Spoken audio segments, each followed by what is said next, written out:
नमस्कार साथियों।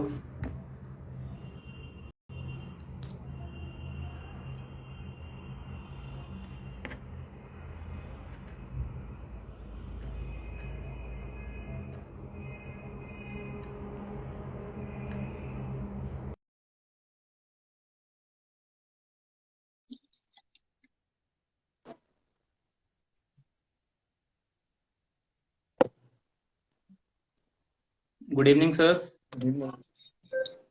Good evening. कैसे हैं सर? बताते रहो क्वेश्चन अगर पूछो। हाँ। जी। अ, नमस्कार सभी को। मैं शिखर शर्मा हर्बल होम्यो की live session Instagram live session series में आप सभी का बहुत बहुत स्वागत करता हूं।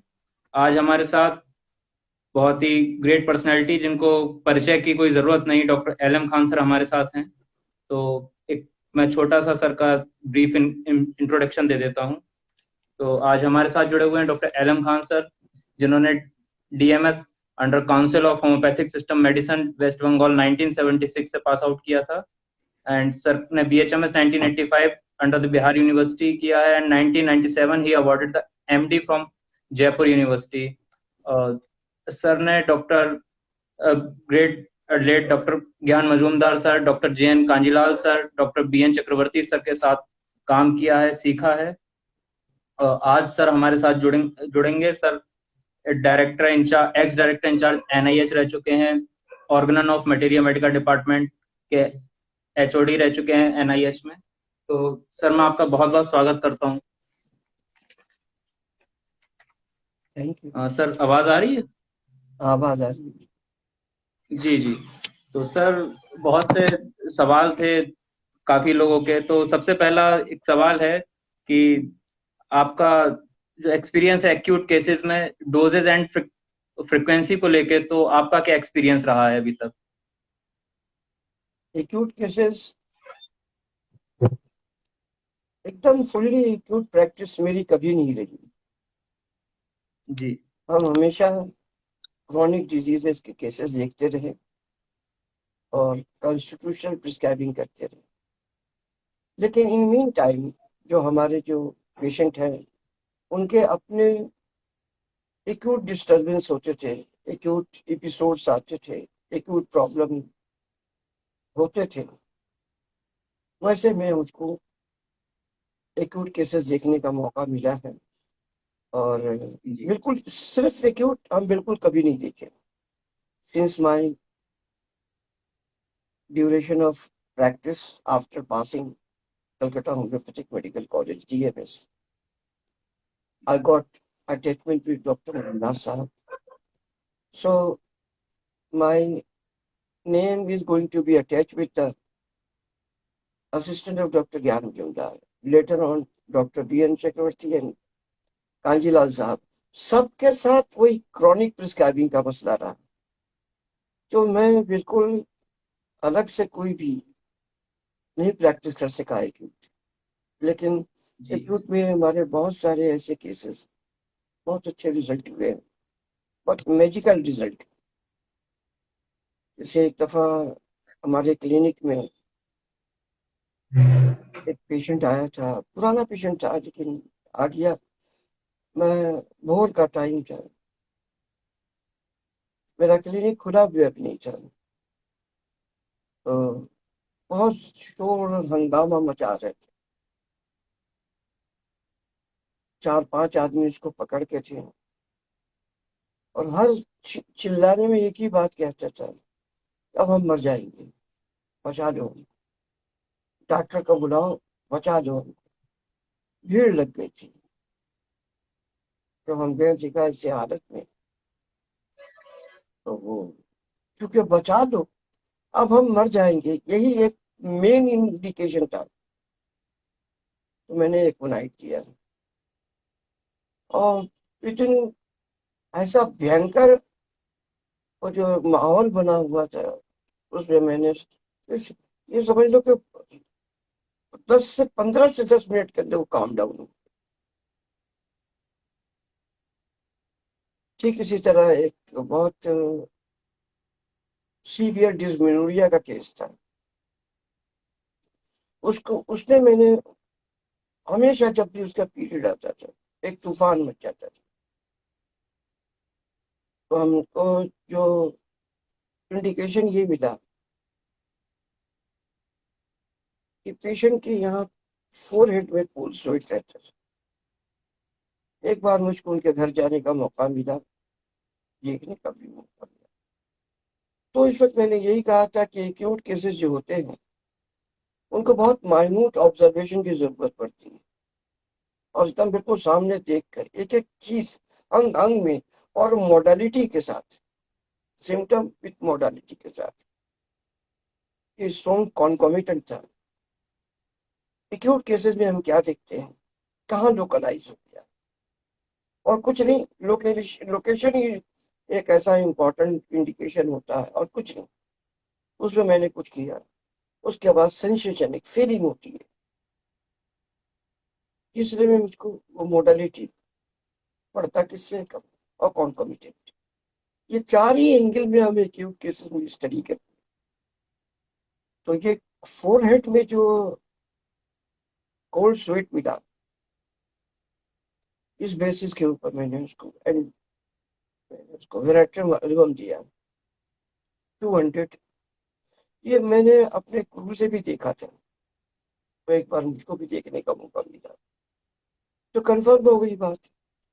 और वो वहां भी 5 से 7 मिनट के अंदर अंदर तकलीफ कम हो। ठीक इसी तरह एक किडनी का स्टोन का केस था, बहुत सीवियर दर्द, दर्द से पागल थे वो। और बार बार उनको मैंने ये देखा कि नौशिया और वॉमिटिंग बड़ा डोमिनेटिंग फैक्टर था। तो हमने इसमें ओसिमम कैन दिया, 3 कहा था लेकिन 3 नहीं मिला, 6 मिला।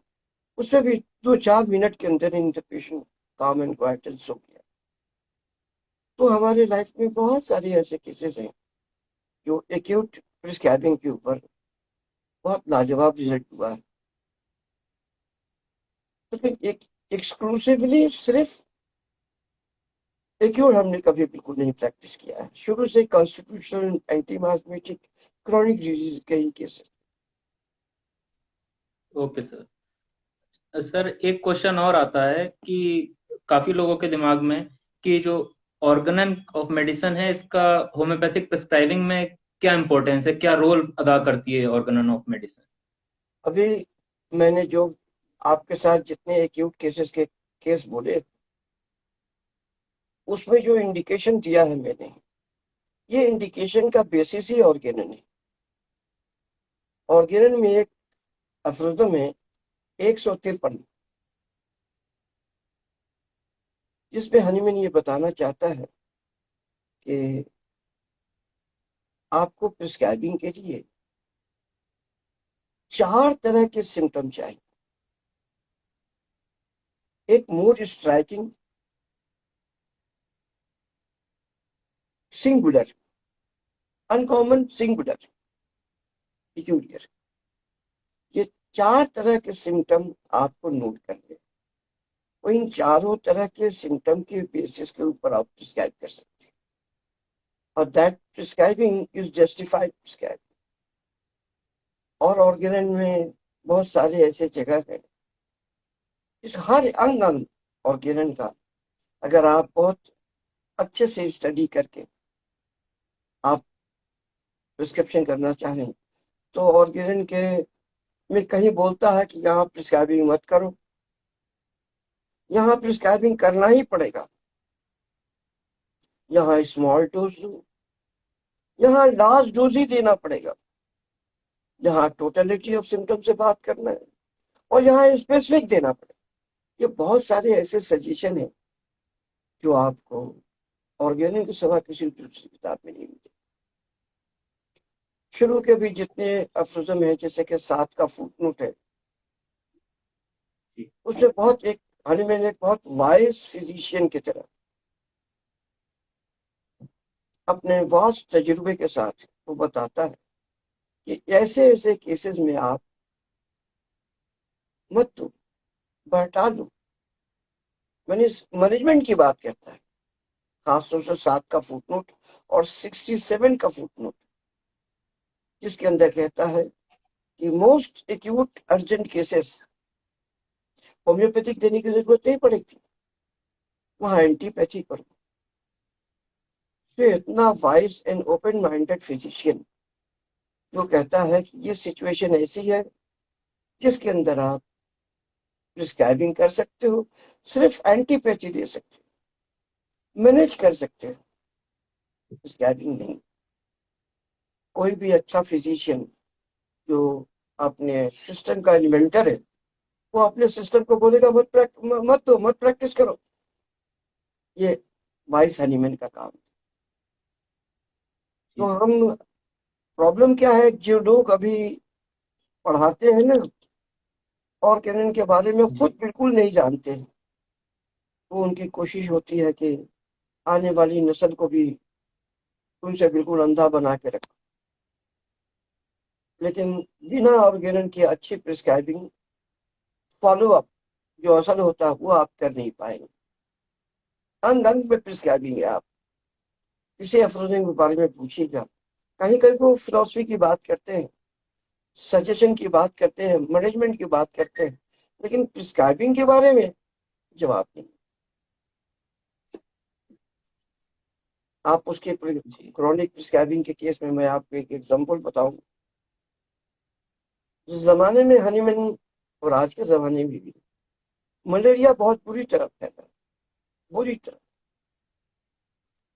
उस मलेरिया के केस में हमारे हनीमैन ने ये कहा कि जब सब दवा दे के ठीक है, लेकिन उसका जो इंटरमीडिएट नेचर है, एक से दूसरे दिन, एक दिन बीज दे के जो दूसरे दिन पैरोक्सिज्म आता वो नहीं टूट रहा। हनीमैन कहा था वहां परेशान मत हो, वहां चाइना के डोज थे जो है, नाम मेडिसिन स्पेसिफिक मुल्क बोले। और आज के जमाने में हनीमैन के बहुत सालों के बाद मैंने अपने बहुत सारे केसेस में चाइना दिया, जहाँ इंटरमीडिएट फीलिंग, इंटरमीडिएट प्रॉब्लम, वो टूट नहीं रहा। सर का दर्द होता है, कम हो गया है, लेकिन एक दिन बीज दे के जो होता था वो नहीं कम हो रहा, वो आ ही जाता है। बस 1 potentized dose of China, this is Hahnemann's teaching in Organon. ऐसे बहुत सारे केसेस बहुत अच्छे रिजल्ट निकले। और आपका कोई सवाल? हाँ सर, एक सवाल और है। जब आपने स्टार्टिंग में डॉक्टर मजूमदार सर के साथ, डॉक्टर कांजीलाल सर के साथ जब आप सीख रहे थे, तो उस जमाने में, उस समय जो आपका प्रिस्क्राइबिंग का तरीका था और आज के टाइम का जो प्रिस्क्राइबिंग का तरीका है, उसमें क्या डिफरेंस आया है? हाँ आप क्या हाँ हाँ, अपने आप बहुत अच्छा क्वेश्चन डिफरेंस पूछा फील है, कर? बहुत अच्छा क्वेश्चन, दैट्स गुड। बात यह है शेखर साहब कि जी जो रूल्स और जो एटीट्यूड था वो वैसे ही है, लेकिन मेटेरिया का नॉलेज, क्लिनिकल एटीट्यूड का जो नॉलेज होता है प्रिस्क्राइबिंग का, और कुछ नए नए ड्रग अपने बुजुर्गों के साथ सीख के, किताबों में पढ़ के, जर्नल में पढ़ के, ये बहुत मेरा इजाफा होता है, बहुत ज्यादा। जैसे बहुत सारी नए रेमिडीज, हम इंसुलिन यूज करते हैं, सारे ऐसे मेडिसिन है, न्यूली प्रूफ ड्रग ग्रुप किताबों में एक ओए जूलियन की बुक है और स्टीफेंसन की एक बुक है। इससे मैंने, ये सब लेटर पार्ट में हमारे एडिशन आए हैं, और इससे मैंने बहुत सारे जो ड्रग हैं उनको अपना क्लिनिकली यूज किया और बहुत सक्सेस मिला। तो एक उसके बाद मेरा एनआईएच का दौर आ गया। एनआईएच में बड़ा ह्यूज ओपीडी होता है, बहुत लंबी चौड़ी ओपीडी होती है, तो बहुत वैरायटी के केसेस देखने को मिले, बहुत वैरायटी। और इस वैरायटी के केस पे बहुत वैरायटी के प्रिस्क्राइबिंग देखने को मिले, करने को मिले, और फिर और हार्ड वर्क करने को मिला। तो ये अपने गुरुओं के बाद का जो मेरा स्टेज आया एनआईएच का, और फिर एनआईएच के रिटायरमेंट के बाद का। जी रिटायरमेंट के बाद हम ये कहेंगे कि मेरा नॉलेज जो मेटेरिया का है और आर्ट ऑफ प्रिस्क्राइबिंग का, उससे बहुत ज्यादा मैग्नीफाई हो गया। मेरी पूरी जोर एक वॉचिंग पे बहुत है, मैन वॉचिंग जिसको हम बोलते हैं, पेशेंट वॉचिंग जिसको बोलते हैं। उससे बहुत माइंड को भी वॉच करते हैं और बॉडी को भी वॉच करते हैं। कॉन्स्टिट्यूशन, ऑर्गेनल में हनीमैन कहता है physical constitution, specially chronic disease के प्रिस्क्राइबिंग के लिए, वो मैंने बहुत ज्यादा इस पे काम किया और बहुत ज्यादा मैंने अचीव भी किया, एक्सपीरियंस भी, रिजल्ट भी। और आज तक अब बहुत सारे ऐसे मेडिसिन है जिसमें लोग नहीं पकड़ पाते हैं कॉन्स्टिट्यूशन प्रिस्क्राइबिंग के लिए, लेकिन मेरा अनुभव जो है वो ये सिखा दिया। अभी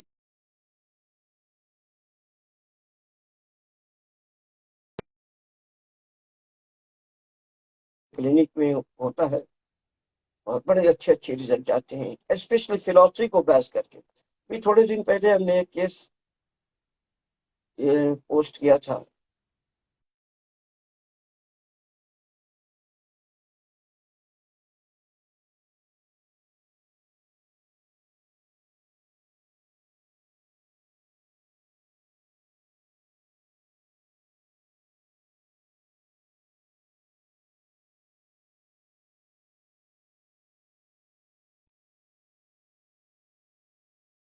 मतलब आप समझ लीजिए कि वो खुद से पाँव पे चल के आया और एक्सप्रेस किया कि वो पहले से बहुत अच्छा है।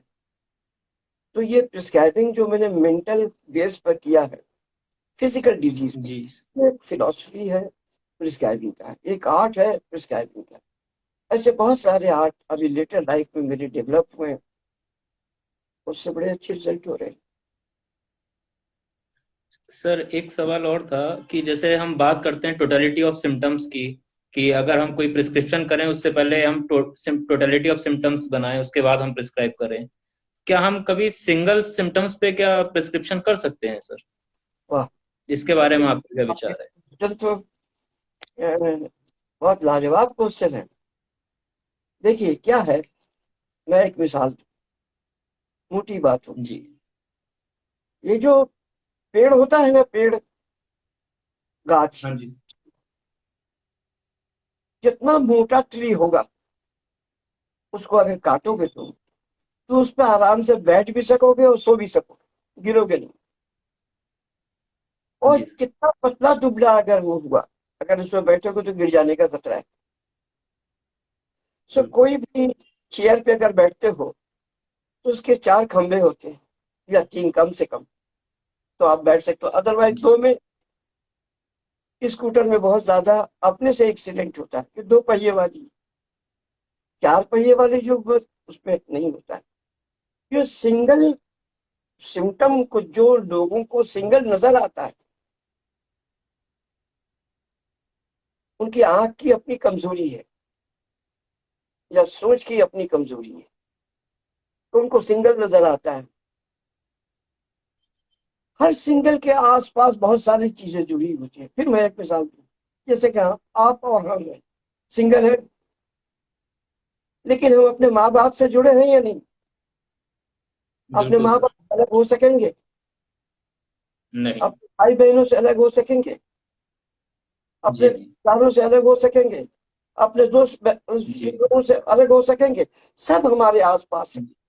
बट आई एम ऑन जी जी observation, you will find me alone. से इसी तरह जो एलोन सिम्टम होता है, लोग उनको बहुत छोटी नजर से देखते हैं, अपनी नासमझी है। हर सिम्टम के साथ उसके एसोसिएटेड सिम्टम सब लगे रहते हैं, अदरवाइज उसकी कोई अहमियत नहीं होती। जैसे कि आपको एक नेकलेस होता है ना, औरतें जो पहनती है नेकलेस, एक ही जी नेकलेस सर। है, लेकिन उससे 500 मोतियां जुड़ी हुई है। कहता है आदमी एक ही नेकलेस है, जी जी ठीक है ना? तो one single symptom for those who have got poor eye vision, understanding, low philosophy, least understanding of organ, they find only one. The man who have got the philosophy and knowledge of good philosophy. ये सब मैं जो आपको बातें बता रहा हूँ, ये सब मैंने फिलोसफी से सीखी, स्पेशली जो होरिज्म की जो फिलोसफी है, और स्पेशली वो आपके फ्रांसिस बेकन, उसकी फिलोसफी। उसके बाद मुझको जैसे कि बर्नार्ड शॉ के बहुत सारे राइटिंग में मैंने सीखा, बर्टन रसल, उनके भी जो फिलोसफी है उनसे भी मुझको बहुत चीजें सीखने को मिली। This is outside of the homoeopathy and they all make me to make very strong. My many prescribing is on the basis of the philosophy outside the homeopathy. तो ये सिंगल को सिंगल नहीं समझना चाहिए। आपसे एक बात पूछे कि thirst for large quantity of cool water, एक सिंगल सिम्टम हुआ, लेकिन इसके पीछे ब्रानिया पूरा छुपा हुआ है, इसके पीछे पोडोफाइलम पूरा छुपा हुआ है। तो हम लोग को स्टडी में मार्क कर लेते हैं, वॉच कर लेते हैं। इस तरह आप लोग के अपने उम्र के किसी स्टेज में आएंगे जहां आपको सिंगल सिम्टम के साथ उस सिंगल सिम्टम की सारी दुनिया नजर आने लगी। ये विजन की बात है, ये ऑब्जर्वेशन की बात है, या एक्सपीरियंस की बात है, ये उसके गुरुओं की टीचिंग की बात है। जो आपको मिलेगा आप सही आसानी के साथ पकड़ सकेंगे और सिंगल ड्रग पे प्रिस्क्राइब करके आप बैठ सकते हैं।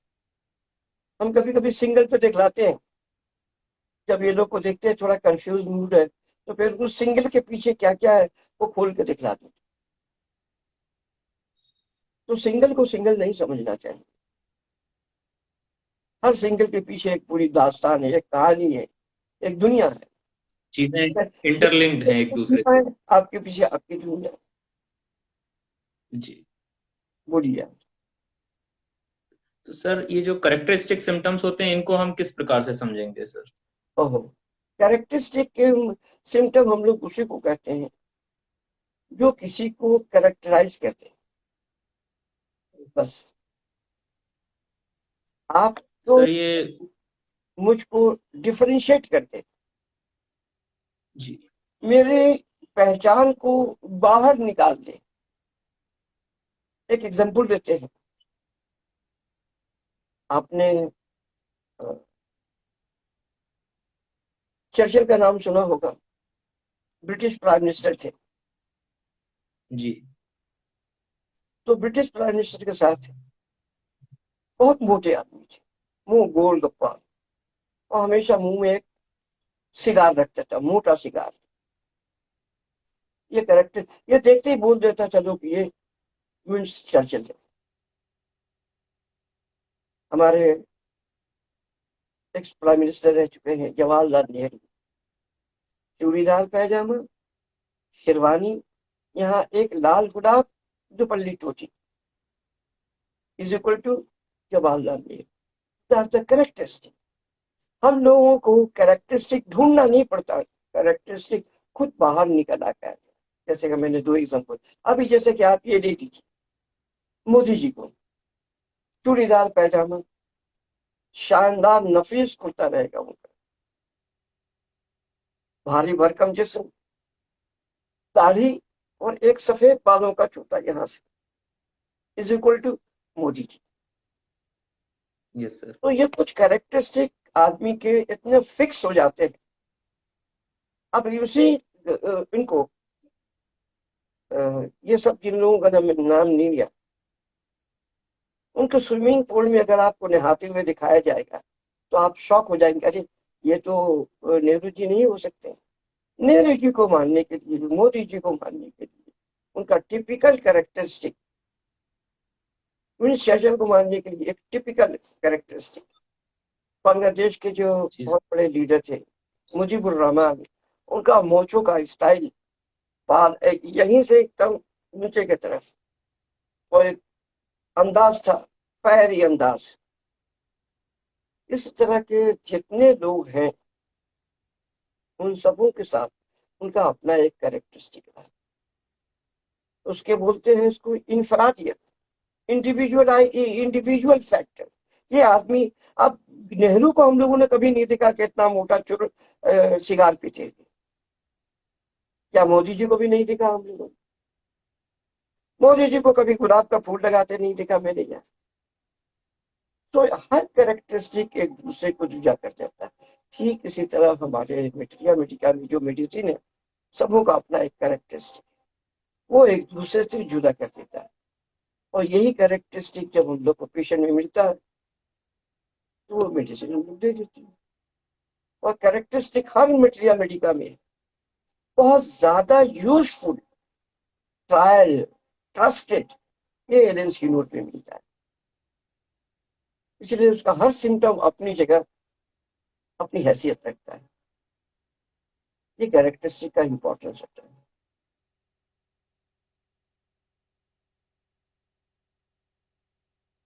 आवाज नहीं आ रही,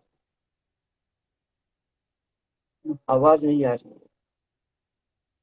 सर, ये जो पैलिएटिव केस और क्यूरेटिव केस हैं, इसको हम किस प्रकार से समझेंगे? कौन सा? आवाज। Palliative and curative case,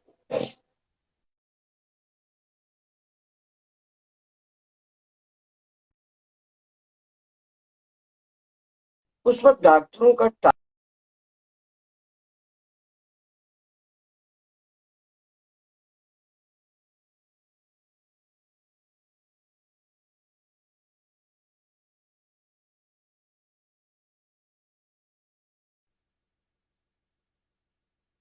palliative की एक वजह थी डोमिनेसी ऑफ एम्पायर।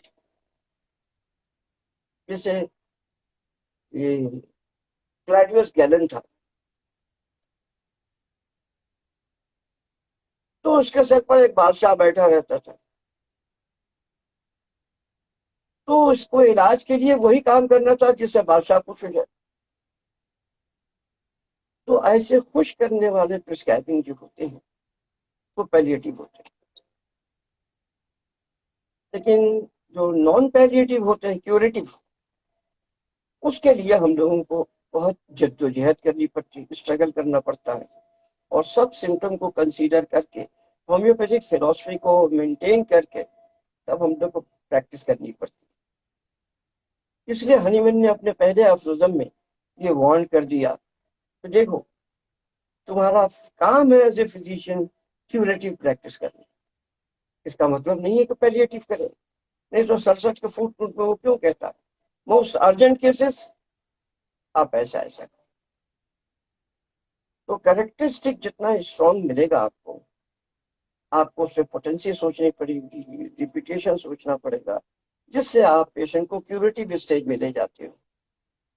हनीमैन प्रेफर करता था क्यूरेटिव के लिए। हम लोगों को भी होम्योपैथिक डॉक्टरों को क्यूरेटिव, जब पेशेंट क्यूरेटिव है तो पेशेंट कभी कभी क्यूरेटिव नहीं होता है, और उसके केस में आप क्यूर करने के चक्कर में चलोगे, मर जाएगा पेशेंट।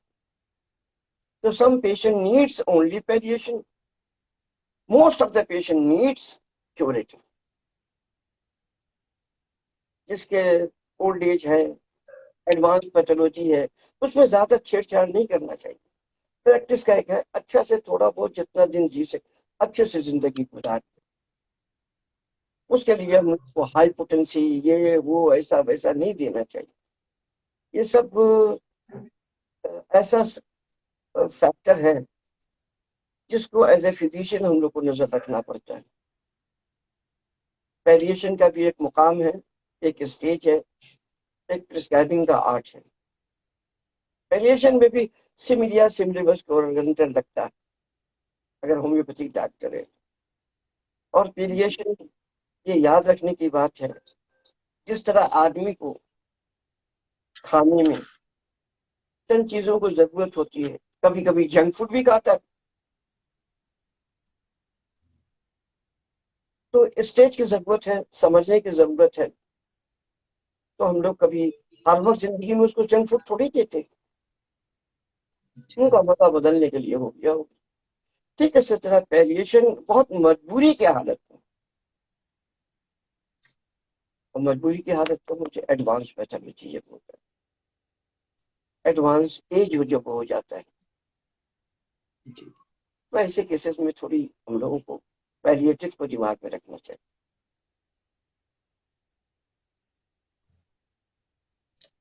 सर, इस सेशन के जरिए आपको तमाम नई जनरेशन के बहुत सारे होम्योपैथ डॉक्टर्स, आने वाले नई जनरेशन के डॉक्टर्स और स्टूडेंट्स आपको देख रहे हैं, तो आप उन सभी को कोई एक ऐसी किताब कौन सी आप रिकमेंड करना चाहेंगे कि जो उनको जरूर पढ़नी चाहिए? देखिए, हम ये कहेंगे, एक तो बोलना बहुत मुश्किल होगा, तीन बोलेंगे। जी। जी बिल्कुल। एक, आप ऑर्गेनन, आप लोग को समझ जी। नहीं आता है तो किसी अच्छे टीचर से बैठ के, अच्छे क्लासिकल टीचर से ऑर्गेनन जरूर सीखिए। वो ऐसे ऐसे क्लू निकाल के देता है कि आपका प्रैक्टिस लाइफ बहुत शानदार हो जाएगी, बड़ा नेम फेम मिलेगा आपको। दूसरा, जितने मटेरियल मेडिका में है उसका कम से कम एटलीस्ट आप लोग नैश से शुरू कीजिए, बट कॉन्स्टेंटली पढ़िए। लोग क्या होता है, हम वैसे बहुत सारे सजेशन देते हैं लेकिन पढ़ता कोई भी नहीं है, एक दो चैप्टर पढ़ के बंद कर दिया। नहीं, एक रूटीन होगा, हम सुबह भी एक पढ़ेंगे, शाम को भी यहाँ पढ़ेंगे, साल भर पढ़ेंगे आप, तो आप देखिएगा आपके बिल्कुल जिंदगी का सोच बदल जाए। एंड थर्ड, रिपर्टी, पेट की रिपर्टी, कभी कभी जरूरत और हमारी लिमिटेशन ऑफ द ब्रेन जो होता है, माइंड जो होती है, वहाँ बहुत सारे सिम्टम ऐसे अनकॉमन पिक्यूलियर होते हैं, अफ्रोजम 153 वाले, तो हम लोग को याद नहीं है। ऐसे जी। तो एक बार रिपर्टी खोल के देख लेते हैं। When I'm saying that my instinct of materia medica, my instinct of organ and philosophy is going to sometime join with research, for which I got successful result in my cases. तो हर आदमी को बहुत open minded होके चलना चाहिए, और ये open mindedness उसका उसको बड़ा करता है। हम किसी रेपर्टरी को बहुत लीस्ट हम यूज करते हैं, और जहां यूज करते हैं उसका कोई परिणाम ही नहीं। इसलिए लोग, बहुत सारे लोग ये सोचते हैं कि हम रिपर्टरी बिल्कुल नहीं यूज करते, नहीं, गलत बात है। हम मटेरियल बिल्कुल नहीं यूज कर, हम सिर्फ रिपर्टरी से निकाल देते हैं। नहीं, रिपर्टरी भी एक ऐसा इंस्ट्रूमेंट है, एक ऐसा सजेस्टिव इंस्ट्रूमेंट जो सिर्फ आपको सजेशन दे सकता है। अब हम लोग उसे सिक्योरिटी मेडिसिन निकाल देते हैं। Suggestion is going to be confirmed, reconfirmed with the knowledge of homeopathic materia medica. अगर ये प्रोसीड्यूर रहा रेपर्टरी से मेटेरिया में जाके फाइनल डिसीजन, तो आपका कभी फेलियर नहीं। लेकिन आज का यंग जनरेशन ये एक ऐसे ट्रेनिंग में आता है, जिस ट्रेनिंग में उसको ये बजाता है बस रेपर्टरी का शीट ही तुम्हारा सब कुछ है। नहीं, अभी बहुत सारे एंगल हैं जो रेपर्टरी के में हो ही नहीं सकता प्रिस्क्राइबिंग रेपर्टरी से, और बहुत सारे ऐसे प्रिस्क्राइबिंग है जिस पर रेपर्टरी की जरूरत है।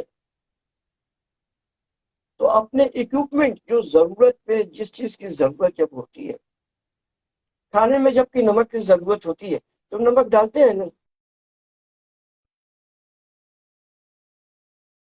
ज्यादा नमक डाल दिया तो खाना बेकार हो जाता है। और हर केस में रिपार्टाइजेशन की जरूरत नहीं पड़ती है, सम सेलेक्टेड केसेस, और जहां पे क्लियर कट कैरेक्टरिस्टिक मिलता है वहां अपना दिमाग रिपर्टरी में मत लगाओ। ये सब जो आर्ट, प्रिस्क्राइबिंग के जो आर्ट, रिपर्टरी के आर्ट है, ये अब रिपर्टरी वाले सिखाते नहीं है। अब बस एक ही चीज है, ये लाया, ये डालो, ये शीट निकालो। This is junk food. Junk prescribing, junk understanding of homeopathy नहीं, न जंक खाओ न जंक प्रैक्टिस करो। Okay sir. ये मेरी आपके जनरेशन वालों से एक जी रिक्वेस्ट है that you have to follow seriously the art of homeopathy, understanding with philosophy, understanding with the repertory, materia medica and case perceiving। अच्छा केस परसीविंग नहीं होगा तो आपका रिपर्टाइजेशन भी गलत हो जाएगा, जी और अच्छी रिपर्टाइजेशन अगर आपकी हो जाती है तो एकदम सही दवा भी नहीं निकलेगा जब तक आप उसको फाइनलाइज मटेरियल के नॉलेज से कर लें। हम लोगों के जमाने में हम जैसा करते हैं कि कभी भी कोई केस मुझको अगर रिपर्टाइज का होता है तो हम नॉट सिंगल ड्रग जो पहले जितना हाई लेवल में आता है उसको मैं ही कंसीडर नहीं करता।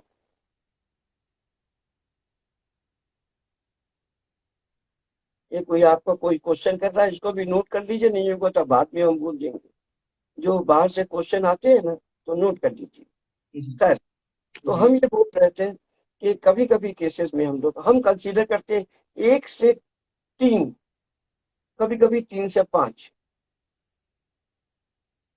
ये पांचों ड्रग जो रिपर्टियल एनालिसिस में सीरियली आते हैं, 1 2 3 4 5, मैं पांचों ड्रग को निकालता हूँ और मेरी कोशिश करती है with my knowledge of case taking कि मेटेरिया मेडिका में कौन सबसे ज्यादा जस्टिफाई कर रहा है, चाहे वो तीसरे नंबर का हो जाए, चाहे वो 5वें नंबर का हो जाए, चाहे वो पहले नंबर का हो जाए। I have to consider after the repertorisation with the judgment of materia medica, your final judgment should be the full knowledge of homeopathic materia medica करो। ऐसे करोगे तो आप लोग को फेलियर नहीं होगा। और कोई सवाल? आवाज नहीं आ रही। बस एक ऑडियंस का एक सवाल आया है कि how to study materia medica. देखिए ये सवाल बहुत अच्छा सवाल है, लेकिन ये ऐसे में बोलना बड़ा मुश्किल हो जाता है। हर राइटर ने जी अपने अपने मेटेरिया को अपने अपने अंदाज से लिखा, तो इसमें हम जो सीखा अपने जमाने में, पहले मैं जो राइटर है उनकी जी पर्सनालिटी पढ़ी, और हर आदमी के अपने पर्सनालिटी का इफेक्ट उसके काम के ऊपर आता है। जैसे बोगर के बारे में बताएं आपको, बोगर एक बहुत अच्छा practice of medicine and pathology का जानने वाला था, बहुत जबरदस्त। तो मुझको जब कोई केसेस ऐसे फंसते हैं जिसमें पैथोलॉजी का इन्वॉल्वमेंट ज्यादा होता है, तो मैं बोगर पोलिनेशंस कैरेक्टरिस्टिक जो रेपर्टरी है या बोगर का जो छोटा वाला किताब है वो यूज करते हैं। मेरा एक बहुत फेमस केस है बॉम्बे का, जिसमें मैंने डल का हमारा प्रिस्क्राइब किया था कॉमा के केस में।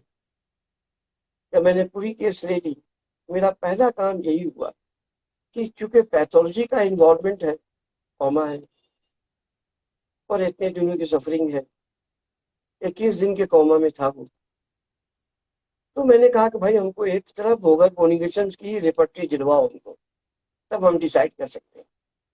ये लोग ले गए, मैंने वहां देखा, on the basis of that I prescribe Dulcamara. कहने का मतलब है कि जैसे कि केंट कैसा आदमी था। Kent was one of the master in the anatomy, he was the ones teacher of anatomy. आप देखिएगा उसका मेटेरिया मेडिका जो है बहुत एनाटॉमिकल सजा के रखा हुआ है, और वो थोड़ा सा फिलोसफी का आदमी था, और फिलोसफी खास तौर से स्वीडनबर्ग करके उस जमाने में बहुत बड़ा फिलोसफर था। एक टाइप ऑफ फिलोसफी, रिलीजन, ये वो सब मिला के बड़े उसके फॉलोअर थे उस जमाने में। केंट भी था। तो केंट ने अपने राइटिंग्स में, अपने फिलोसफी में, अपने प्रिस्क्राइबिंग में स्वीडनबर्ग के कंसेप्ट को, एनाटॉमिकल कंसेप्ट को अपने अंडरस्टैंडिंग ऑफ मटेरिया मेडिका को रिप्लेस कर दिया। इस तरह मैं किसी भी लोगों की किताबें पढ़ने के लिए, तो उसका सबका अपना अलग अलग अंदाज है। एक दफा हम एनआईएच में एक कोशिश किया था कि एक एक मटेरिया मेडिका पकड़ के बताते थे कैसे पढ़ा जाता है। इसमें सबसे जो टफ मुझको लगा है वो बोगर का और एलेंस का। एलेंस की नोट को आज तक जितना लोग अपने आप को ये साबित करते हैं कि हम बहुत इंग्लिश की का माहिर हैं, वो जो बताते हैं बहुत कमी है उसके अंदर, बहुत कमी है। इसीलिए हमसे भी कुछ लोगों ने पूछा था, हमने बता दिया था।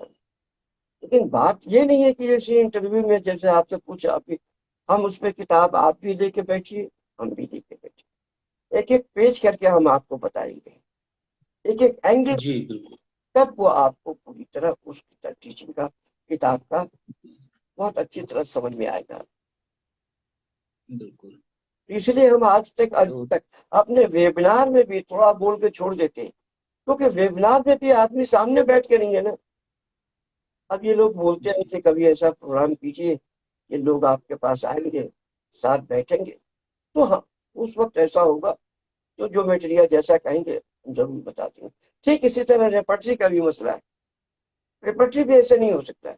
केंट का पढ़ना है तो कुछ किताबों के साथ केंट लेके बैठिए आप, तो हम आपको वोगल कॉग्निशन पढ़ना है, किताब लेके सामने एक एक पेज हम दिखलाएंगे। पहले जब तक आप अनाटोमिकल कंस्ट्रक्शन ऑफ रिपर्टरी नहीं पढ़िएगा, नहीं समझिएगा, आप रिपर्टरी के ऊपर कभी कॉन्फिडेंस नहीं आएगा, कभी आपको मास्टर नहीं हो पाओ। और एक जमाने में हम लोग के टाइम में ऐसा था कि हम लोगों में रूब्रिक हंटिंग करने को देते थे, ये रूब्रिक कहाँ मिलेगा। तो उसमें भी हजार ने कोशिश की है सब अरेंजमेंट करके देने का, उसके बावजूद भी कुछ सिम्टम ऐसे हैं जो दूसरे जगह मिलते हैं। अनाटोमिकल कंस्ट्रक्शन आप अपने टीचर के सामने बैठ के अपनी किताब को सामने रख के जब आप पढ़ेंगे समझेंगे तो आपको बिल्कुल ओपन आएंगे। इसी तरह ऑर्गेनन के बारे में भी हम कहते हैं, ऑर्गेनन का भी एक अनाटोमिकल स्ट्रक्चर है। वो जब तक आपको समझ में नहीं आएगा, जब तक वो ऑर्गेनन की हर चीज को आप अपने ग्रिप में नहीं ला सकते। किसी भी सब्जेक्ट को, किसी भी किताब को ग्रिप में लाने के लिए you have to know about the anatomical structure of that book। और कुछ? जी sir. Sir thank you so much, आपने अपने इस बिजी शेड्यूल में से मेरे लिए इस सेशन के लिए टाइम निकाला और हम सब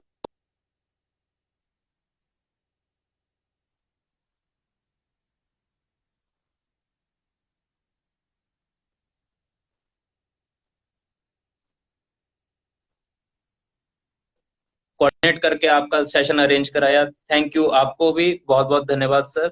और जल्दी हम अगले नए सेशन में जुड़ेंगे सर के साथ, फिर किसी नए टॉपिक के साथ। धन्यवाद।